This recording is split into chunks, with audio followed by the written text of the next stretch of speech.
Halo teman-teman, berikut adalah video tentang identifikasi tumbuhan air dan manajemen plant di Rawapening dari kelompok 7. Sebelum masuk ke manajemen plant dan identifikasi tumbuhan air, mari kita perkenalan terlebih dahulu. Silakan. Halo teman-teman, perkenalkan nama saya Diajeng Skarkinanti. Saya Revina Satmakinanti Nagari. Nama saya Milenia Devi Kusuma. Nama saya Andreas Gilang Pramana. Perkenalkan, nama saya Lupi Nugraheni. Dan saya adalah Fauzan Jumdinar Marsha dan berikut adalah NIM saya. Oke, sebelum kita masuk dalam manajemen plan, saya akan menyampaikan tentang tumbuhan air apa saja yang kami dapatkan di perairan sekitar kami. Yang pertama ada jeringau, yang kedua ada eceng gondok, yang ketiga ada frogweed, dan yang keempat ada apu-apu. Nah, untuk penjelasan selanjutnya adalah manajemen plan. Di sini saya akan menerangkan mengenai karakteristik Danau Rawapening. Danau Rawapening merupakan danau alami yang dibendung dengan luas sekitar 2.670 hektar untuk keperluan irigasi, dengan 9 sungai bermuara ke waduk dan 1 sungai keluar yaitu Sungai Tuntang. Adapun beberapa anak sungai yang mengalir ke Rawapening, antara lain adalah Sudas Galeh, Torong, Sungai Panjang, Legi, Parat, Seraten, Rengas, Kedung Ringin, dan Ringis.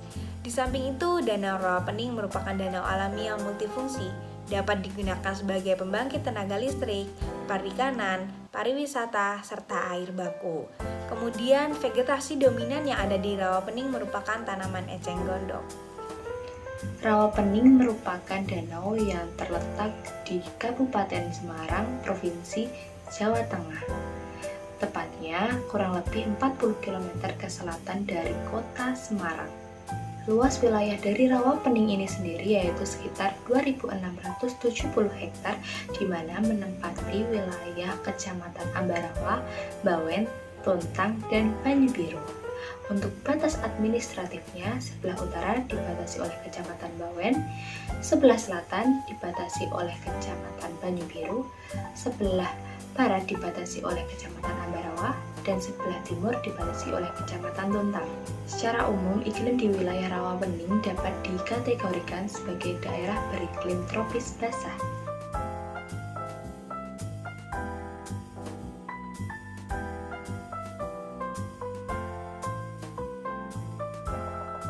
Di sini saya akan menjelaskan tentang strategi SWOT di Rawapening.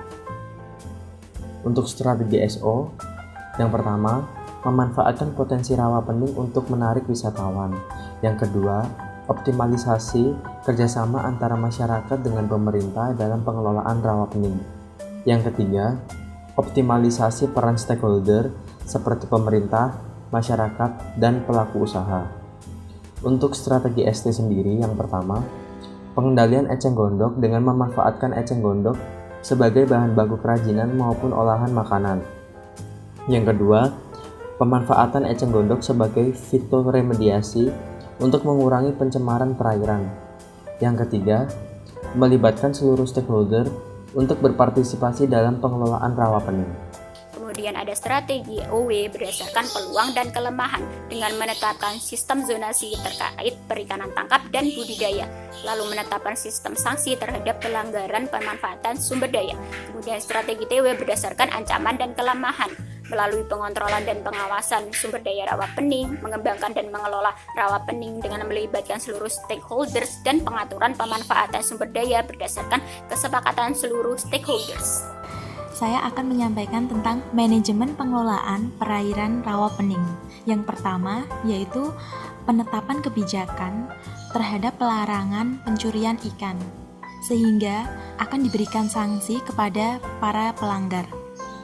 Yang kedua yaitu optimalisasi fasilitas yang ada, misalnya dengan cara menambahkan inovasi terhadap sarana prasarana untuk swafoto agar menambah daya tarik bagi wisatawan lokal maupun asing.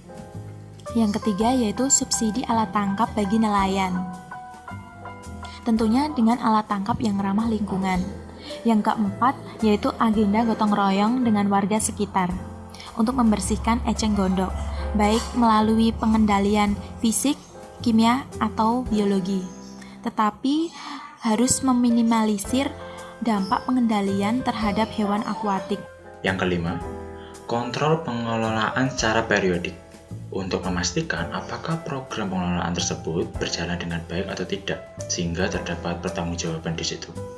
Demikianlah pemaparan dari kelompok 7. Atas perhatian kalian semua, kami ucapkan terima kasih.